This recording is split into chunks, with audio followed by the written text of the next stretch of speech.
पश्चिम बंगाल विधानसभा चुनाव को लेकर राज्य में सियासी पारा चढ़ता जा रहा है।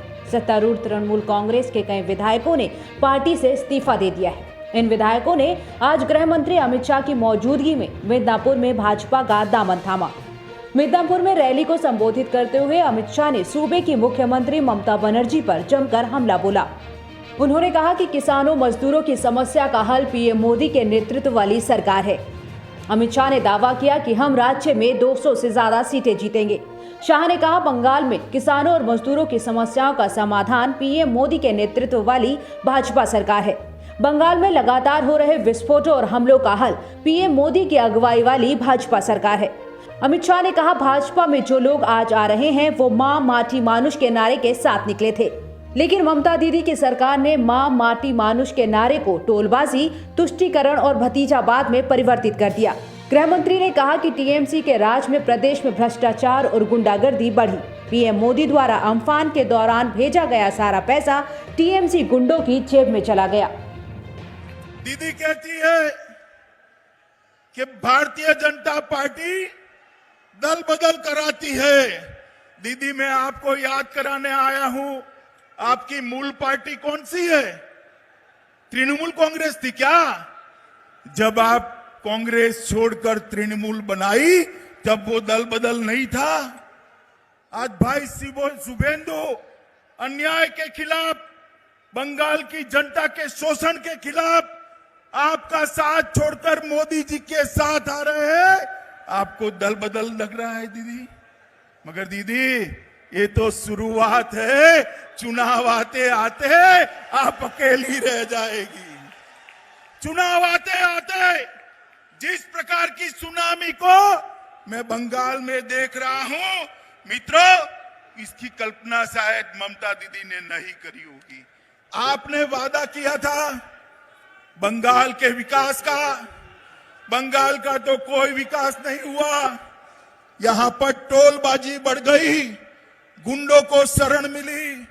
आपने वादा किया था भ्रष्टाचार हटाने का।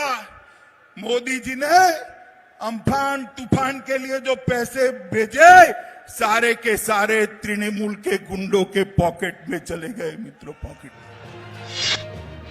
रक्षा मंत्री राजनाथ सिंह ने हैदराबाद के डूंडीगल में एयरफोर्स एकेडमी के कार्यक्रम में चीन और पाकिस्तान पर एक साथ निशाना साधा। एयरफोर्स के जवानों को संबोधित करते हुए राजनाथ सिंह ने कहा, कोविड जैसे संकट के समय में चीन का ये रवैया उस देश की नीयत को दिखाता है। उन्होंने कहा कि लेकिन हमने भी दिखा दिया है कि अब हमारा भारत कोई कमजोर भारत नहीं है। ये एक नया भारत है जो सीमा पर किसी भी तरह के तनाव, एग्रेशन या एक्टिविटी का माकूल और मुकम्मल जवाब देने की कुव्वत रखता है। दोनों देशों के बीच मिलिट्री और डिप्लोमेटिक चैनल के जरिए बातचीत हो रही है।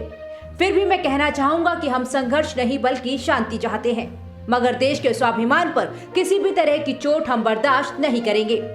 वहीं रक्षा मंत्री ने पड़ोसी मुल्क पर निशाना साधते हुए कहा कि पश्चिमी क्षेत्र में पाकिस्तान से लगती सीमाओं पर आए दिन हमारा पड़ोसी कुछ न कुछ नापाक हरकतें करता रहता है।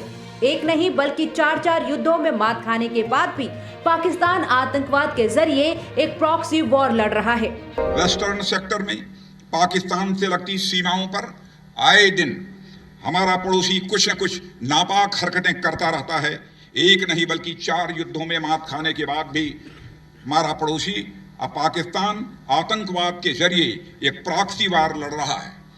आतंकवाद की चुनौती के खिलाफ हमारी सेना, सुरक्षा बल और पुलिस पूरी मुस्तैदी के साथ मुकाबला कर रहे हैं। मैं उनका भी अभिनंदन करना चाहता हूं।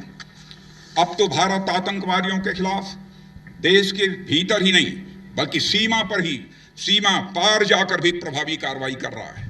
बालाकोट में इंडियन एयरफोर्स ने आतंकवाद के खिलाफ प्रभावी कार्रवाई करके सारी दुनिया को भारतीय सेना की ताकत और आतंक के खिलाफ उसके मजबूत इरादों से परिचित करा दिया है। साथियों, अब युद्ध के तरीके लगातार बदल रहे हैं और हमें उसी के हिसाब से खुद को ढालना आवश्यक होगा। साथ ही इन चुनौतियों का दायरा भी बहुत व्यापक हुआ है। इस दौरान राजनाथ सिंह ने बालाकोट एयर स्ट्राइक का भी जिक्र किया। पाकिस्तान पर भारतीय सेना के पराक्रम का खौफ छाया हुआ है। उसे डर है कि भारत फिर सर्जिकल स्ट्राइक कर सकता है। पाकिस्तान के विदेश मंत्री शाह महमूद कुरैशी ने यूएई में कहा कि पाकिस्तान के पास भारत द्वारा आगामी सर्जिकल स्ट्राइक के सबूत हैं। शाह महमूद कुरैशी ने कहा कि खुफिया स्रोतों से पता चला है कि भारत पाकिस्तान के खिलाफ सर्जिकल स्ट्राइक की प्लानिंग कर रहा है। ये एक गंभीर बात है। पाकिस्तानी विदेश मंत्री ने आगे कहा कि मुझे इस बात की भी जानकारी है कि भारत ने इसके लिए अपने महत्वपूर्ण सहयोगियों से अनुमोदन लेने की कोशिश की है, जिन्हें वो साझेदार मानते हैं। भारत में बढ़ते गंभीर आंतरिक मुद्दों से ध्यान हटाने के लिए इस तरह की योजना बनाई जा रही है। पाक विदेश मंत्री ने कहा कि हम दुनिया को याद दिलाते हैं कि शांति एक सामूहिक जिम्मेदारी है। भारत अपनी घरेलू परेशानी से ध्यान हटाने की कोशिश में है और वो हमें अस्थिर करना चाहता है। हम अपील करते हैं कि दुनिया उसे ऐसा करने से रोके।